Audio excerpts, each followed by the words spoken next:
The first 6 years of my economic life, I wound up broke. Second 6 years, I wound up rich. Someone says, don't you have to do the second 6 years like you did the first 6 years? And jot this down. No. No, you don't have to live the second 6 years like the first 6. You can use all the information and all the advice and repairing all of your mistakes and adopting a new and refined philosophy so that the next 6 years can be totally different than the last 6.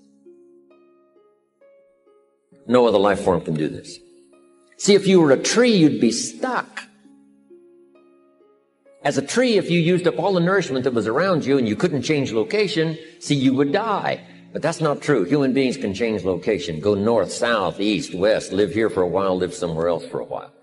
So that's a note to make. You can greatly alter the course of your life. Now here's the next note to make. 5 years from now, you will arrive. The question is where? If you keep up your present disciplines and keep up the present pace that you're on, where will you be in 5 years? Boy, it's easy to say, hey, I haven't really thought about that. So now make this note. In 5 years, here's the probability. You will either arrive at a well-designed destination or an undesigned destination. And I promise you, 5 years from now, you really don't want to arrive at an undesigned destination. Because you may very well wind up wearing what you don't want to wear, driving what you don't want to drive, living where you don't want to live, maybe doing what you don't want to do. Simply because you didn't design a better destination. Now, sometimes after we've lived a few years now to repair our mistakes and get back on track seems like a tough job. If you start early, the fortune belongs to you. If you start early.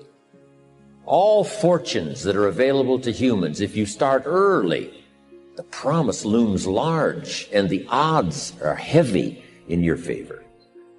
Now, yes, it's possible to do some radical things starting late and still arrive with some good treasures and some good things. But when you haven't got that much time left, now sometimes the decision has to be so drastic people are not willing to make it and they're too tired and too weary and too ill. And say, look, I don't have much time left. It's not going to happen for me anyway. It's easy to take that attitude. But everyone here, we've got the time over the next 10 years. We've got the time the next 20 years. We've got the time the next 30 years to make some repair now in our errors of the past and set up some new disciplines. And I'm telling you, that's going to change everything. So, 5 years from now, I wish for you to arrive at a well-designed place. A place of productivity, a place that'll make you feel good about yourself, a place that'll give you honor and respect, a place that'll give you influence to touch other people 5 years from now that you couldn't do today. Where will you be in 5 years? Key phrase, we go the direction we face. If you start designing something at the end of this direction, sure enough, you will start going the direction you face. And we face the direction we design. Direction determines destination. Destination is not determined by hope. It's not determined by wish. Destination is determined by direction. You cannot change destination overnight. But here's what you can change today, and overnight, you can change direction. And it is so fascinating what a little small change of direction will do. A few decisions in discipline, a few decisions in learning, a few decisions in change of behavior, change of habit, a few decisions in setting goals that you've sort of let drift before.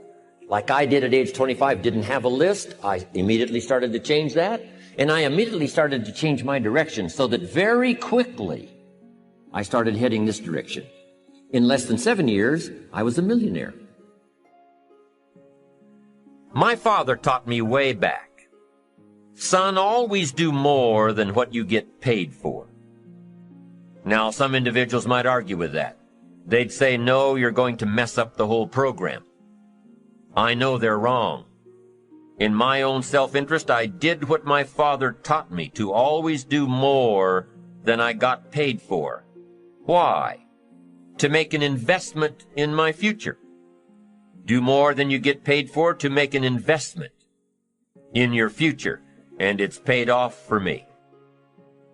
If you're wanting that big promotion, are you going to go up to your boss and say, just give it to me?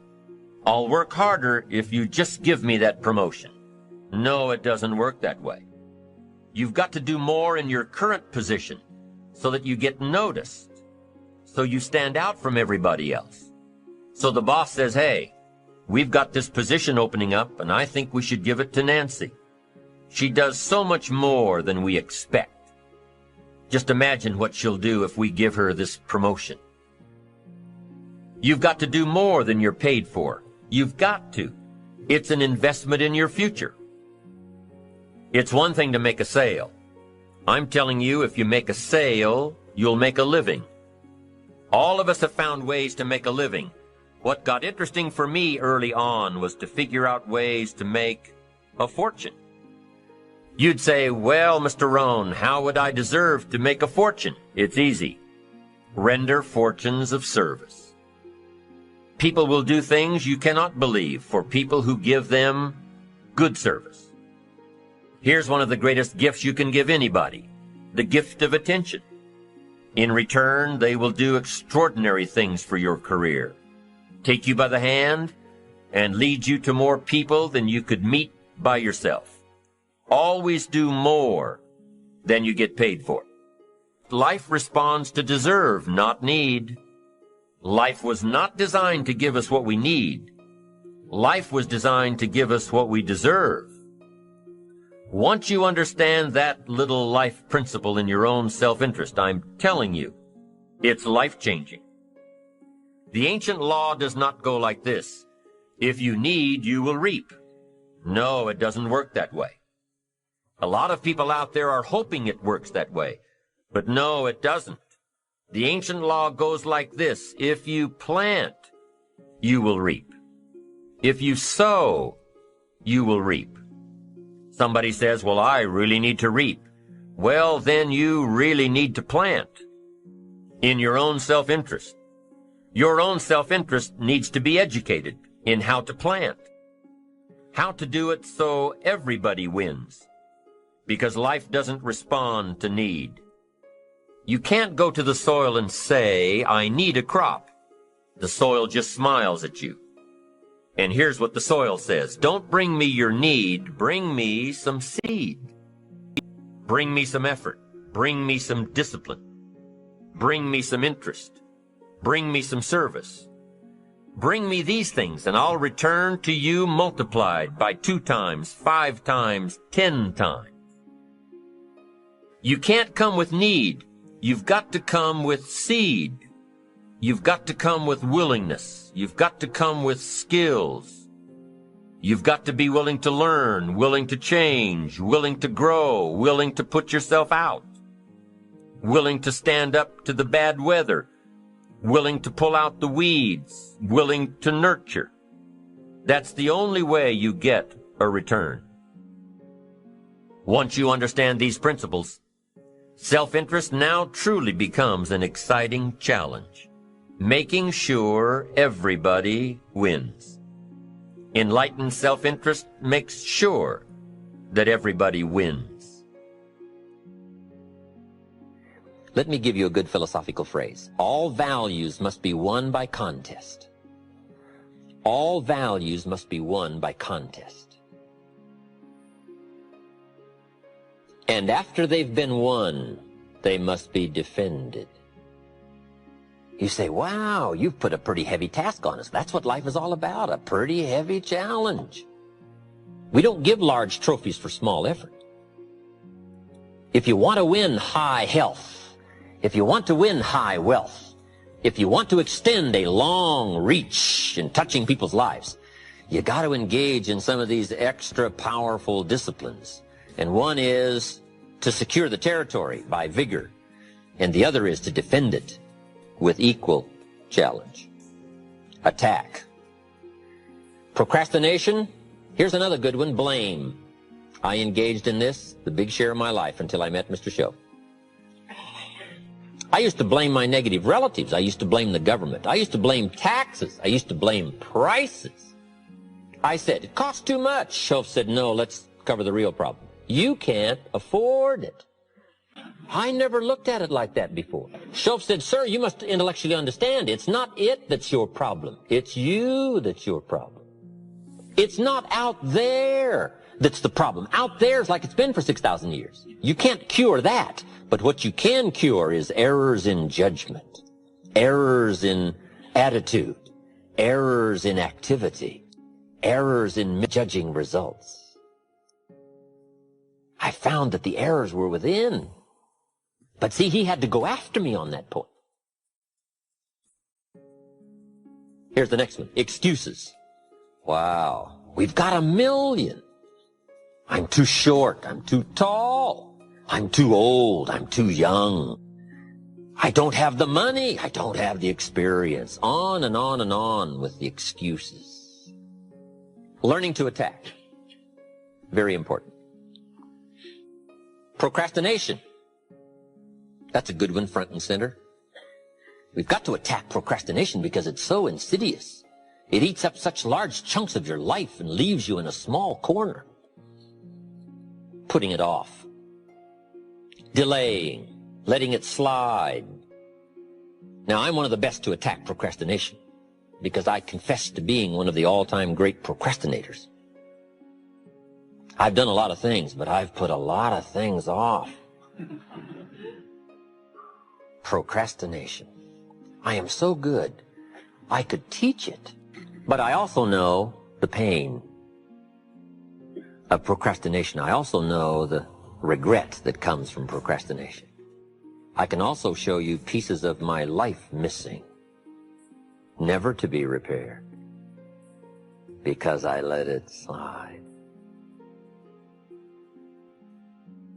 Now see, if we all studied our own lives, and we're trying to help somebody with this insidious disease of procrastination and putting it off, front and center, we use ourselves as best example, because you feel the strongest about your own experiences and your own emotions. Do you think you could help somebody with procrastination? Developing this skill of going back, rehearsing your own life, and coming up with the essence of the emotion and the experience to try to illustrate to somebody how insidious it can become and how devastating it can leave your life and what'll be missing if you let it slide. That's what we call learning to attack the problem. Now, underline the word attack. It's very important to go after the insidious.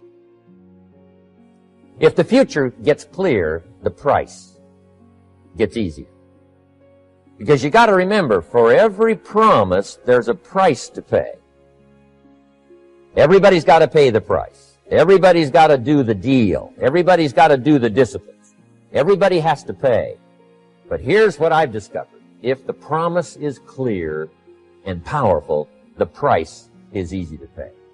The price is some classes. The price is a few books. The price is a few disciplines. The price is finding something that'll make your life better, make you grow, make you change, make you develop. So the first part of the key is to design the promise. Then, what is the price to pay? I'm telling you, the price will be easy. Anybody in my audience, no matter where you are, where you come from. Color doesn't matter, religion doesn't matter, where you grew up doesn't matter, circumstances don't matter. I'm telling you, if you'll make the promise of the future clear for yourself, the things you want, the places you want to go, the things you want to have, the person you want to become, the skills you want, the homes you want, the future you want, the friends you want, all of the values of life that you could possibly want. If you'll make that clear, make those lists, and be serious about it, I promise you it's an easy price to pay. Anybody can pay it. And the best advice I can give you is, if I can do it, you can do it. Farm boy from Idaho, raised in obscurity, I changed my life, turned it upside down, turned it all around, found economics, found future, found promise, and if I can do it, you can do it. So, start setting your goals and see if you can't get a better excitement going for the things you want to accomplish for the future. One of the major reasons for setting goals is for what they make of you in achieving them. My teacher advised me when I first got started at age 25, he said, Jim, why don't you set a goal to become a millionaire? He said, it's got a nice ring to it. You know, enough zeros to impress your accountant. And he said, I'm here to help you. You're only 25 years old. You've been to 1 year of college. You've got a beautiful family, every reason to do it. Why don't you set a goal to become a millionaire? And he said, here's why. And I thought, he doesn't need to teach me why. Wouldn't it be nice to have $1 million? He said, no, then you'll miss it. He said, here's why. For what it will make of you to achieve it. I'm telling you, that statement changed my life. Set the kind of goals that will make something of you to achieve it. He said, now, once you become a millionaire, what's important is not the money. I thought, that's kind of strange teaching. He said, honest, it isn't important. He said, you could just give the money away. Now, I did better than that. I lost it all. By the time I was 31, I was a millionaire. By the time I was 33, I was broke. But when I lost all my money, guess what? I found out Mr. Schoaf was right. What was valuable was not the money. What was valuable was what I became to earn the money. The skills I had, the knowledge I had about the marketplace, the values that I had going for me. They were more valuable than the money. And here's an important statement to remember. It's not what you get that makes you valuable. It's what you become. So part of the key here is to set the kind of goals that will make something of you. Don't set them too low so that you don't have to grow and you don't have to read and you don't have to try and you don't have to stretch. Don't set them too low. And then don't sell out. Don't go for something that's going to cost you your virtue or cost you your values or sell out your principles. There's a good middle road here to follow. Goals that will inspire, goals that will help you grow, change, develop, and become better than you are. Okay. Now let's talk about financial independence. How to become rich by 40, 35 if you're extra bright, much sooner if you find an opportunity like I did. Let me show you how I did it. Financial independence. I like the phrase financial independence. Some people are a little bit concerned about using the word becoming rich or becoming wealthy, and I can understand that. I struggled a little bit with this. Is it okay to go for becoming rich, go for becoming wealthy? And maybe that's a bit too strong a word or strong a term. So here's what I've come up with that I think is comfortable for me, and that is how to become financially independent. I think it's every person's heritage here, especially in America, to become financially independent. Now, let me give you my definition of financial independence. Financial independence is the ability to live from the income of your own personal resources. Financial independence. Now, it depends on how you want to live. If you need $2,000, $3,000 a month, if you need $4,000 or $5,000 a month, if you need $10,000 a month, some people may need, $100,000 a month. But whatever you would need to live, and you could earn that living from the income of your own personal resources, that's what I call financial freedom, financial independence. And let me show you how to acquire it. If you start at age 15, between ages 15 and 35 is 20 years. And in my personal opinion, based on my own studies and my own experience, 20 years, in my opinion, is enough time to become financially independent. If you're not, you don't live in the wrong country. Probably what's happened is you have the wrong plan. And it's easy to be a nice person with the wrong plan. I found that when I was 25 years old. I was broke at age 25, and I was a nice guy. You would have liked me. But I'm telling you, my plans up until then, especially my financial plan, left me broke. I totally changed it the next 6 years, and I became financially independent. So I know what I'm talking about. It is possible in a reasonable amount of time, 15 to 35, whatever, 20 years time, enough time. You can do it in a much shorter period of time, like I did if you want to. But this is a reasonable enough time. But here's number one. First of all, you got to have the right philosophy. Philosophy is our ability to gather knowledge and sort through it and decide what's valuable.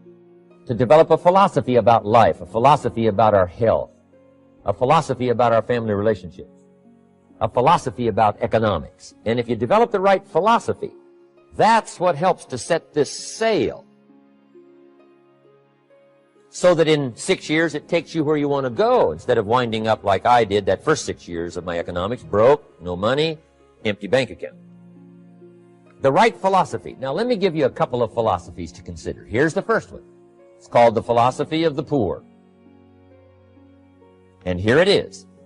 Poor people usually spend their money and invest what's left. That's the philosophy of the poor. Now here's the philosophy of the rich. Rich people invest their money and spend what's left. And here's the startling answer. It really doesn't matter what the amount is. What's most important is not the amount. What's really important is the philosophy. So I would ask you to adopt this philosophy of spending after you have invested. Invest first, then spend. And I've got a little formula that I'm going to share with you. Now, what should a child do with a dollar? I mean, there's a lot of debate going on, I'm sure, across the country on what a child should do with a dollar. Here's one opinion. It's only a child and it's only a dollar. What difference does it make? Well, in my opinion, it makes all the difference in the world. A person's economic future starts with a child with a dollar. Somebody says, oh, no, you're only young once. Let him spend it all. Well, when would you hope that would stop? Somebody says, well, wait till he's 50 and broke like me and then he'll learn. Well, no, we don't want to wait that long. If I would have known earlier than age 25, I would have changed. In high school, if they would have had classes called Wealth 1, Wealth 2, I'd have taken both classes. I would not have waited until age 25. So, the earlier the better. So, what should a child do with a dollar? Here's the simple premise to begin with. Don't spend it all. And if a child wants to spend the whole dollar, you got to say, hey, don't spend it all. Don't spend it all. They'll say, why not? It's my dollar. I earned it. You say, I know you earned it, but don't spend it all. They'll still say, why not? Say, let me show you why not. So you put them in your car, take them to the other side of town, and show them where people live that spend the whole dollar. Just drive them around. Kids learn best by visual. Just drive around and say, would you like to live here? Kid says, no. Would you like to live like these people live? Kid says, no, no. Then you can't spend the whole dollar. So, kids will get the message. So, take them to the other side of town and show them around, unless you already live there, and then just show them around. Anyway, don't spend the whole dollar. Now, let me give you my best view of what to do with a dollar.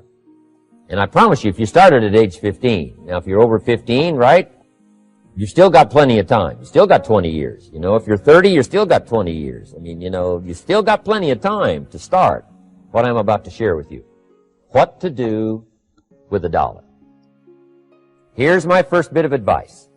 Never spend more than 70 cents. Never spend more than 70 cents. Now, you got to pick some number, and the number you pick is going to be determined by your philosophy. It's going to be determined by what you've been taught or your experience teaching yourself. When I first met my teacher, Mr. Schoaf, I was at about 110% of each dollar. I'm down at Budget Finance, hawking my furniture and my car one more time. And then I learned a whole better formula for financial independence. Number one, don't spend more than 70 cents. Now, kids say to me, well, okay, what do I do with the other 30 cents? And here's what I teach them. 10 cents for charity. Charity or church, or helping people that can't help themselves. 10 cents to support worthy projects. Projects that you feel good about. 10 cents out of every dollar. It's called being generous with part of what you've taken out of society. Now, in my opinion, nothing teaches us character better than generosity. No class, no teacher, no book teaches character better than generosity. And the best time to start is when the amounts are small. And I know if kids learn these lessons well, they'll give a dime out of a dollar, help people that can't help themselves, support worthy projects. Or if you belong to a church, they teach tithe, piece of. That's very important. Now, because when the amounts get larger, sometimes it's a little more difficult. Giving 100,000 out of a million, someone says, oh, if I had a million, I'd give 100,000. I'm not sure. That's a lot of money. So the time to start is when the amounts are small. 10 cents out of the dollar. Okay, next 10 cents. I call active capital. Active capital means do something to make a profit. Active capital. Set aside a portion of your income. Wages are okay, but I'm telling you, wages will make you a living. Profits will make you a fortune. So set aside part of your income as capital, called active capital. Any kind of project you can possibly think of, you can possibly come up with. I'm going to write a new book, I think, for kids. I think the title is going to be, Of Course Kids Should Pay Taxes. It's kind of an interesting title. In California, kids do pay taxes. When a child walks into 7-Eleven, buys something that costs $1, the proprietor says, give me 7 more pennies. And the child says, hey, what's these 7 pennies for? And the proprietor says, that's the taxes. Kid says, well, hey, I'm only 8 years old. Proprietor says, congratulations, you're my youngest taxpayer. Give me the money. So in California, where I live, kids do pay taxes. Big question is, should they? And my book will answer that question. Of course, kids should pay taxes. Nothing is for free. If you want to ride your bicycle on the sidewalk instead of in the mud, you gotta pay the 7 pennies. Nothing is free, so we all have to pay. So, 10 cents out of your living, out of the money you earn, set aside for capital. Capital to try your best to show a profit. And in my book, it's going to be all kinds of ways kids can make money, right? 2 bicycles, one to ride and one to rent. I mean, you know, it doesn't take long to figure out some enterprise that'll start making a profit. Then you must jot this down if you're taking notes. Profits are better than wages. 1, you can't usually start wages until you're about 16, 15, 16. But you can make a profit long before you're eligible to start earning wages. And then there's no limit to profits, and they can double and triple and quadruple. You know, there's no limit. It's incredible how fast profits can grow. So profits are better than wages. Wages make you a living, profits make you a fortune. Now, the third 10 cents is vitally important. I call it passive capital. Capital you let somebody else use. A financial institution, stocks and bonds, mutual funds, whatever. Let someone else use it, you furnish the money, they use it to make a profit, but they pay you for the use of it, called interest. And here's one of the things that'll make you financially independent fairly quickly, and that's called compound interest. And this is how you get it. Letting someone else use a portion of your money, your substance. They show the profit, they pay you interest. And this passive capital, I'm telling you, over a sustained period of time, if you'll develop this little 10, 10, 10, and 70, especially starting at age 15, I'm telling you, by the time you're 35, you will be financially independent. You'll have the ability to live from the income of your own resources. And then one more point on passive capital. There's a Bible philosophy. I'm an amateur on the Bible. But there's a Bible philosophy that teaches the borrower is servant to the lender. And if you want to be in a powerful position as you grow older, finally when you become mature, maybe have your own business, things have worked out for you for the future, the position you always want to be in is the power position. And that's called the lender. The lender is the power position. So if kids learn early enough, and then you ask them what they'd like to be when they grow up, I'm telling you, once they understand, they'll say, well, one of the things I want to be is one of those lenders. That's the power position, not the spender. No, you'll be pitied the rest of your life if you just become a spender. You gotta become a lender. And I think this is one formulas to follow. 10 cents out of every dollar. Let someone else use it. Be the lender, power position. Then try to show a profit. Can't we teach our children how to take $1, search the neighborhood, find a broken wagon, pay $1 for it, bring it home, clean it up, sand it until it's clean, paint it red till it shines, straighten out the wheels till they're true, take it back to the neighborhood, sell it for $5? Anybody can do that. Now, does the child deserve $4 profit? And the answer is yes. Society now has a mended wagon. That's what America's all about.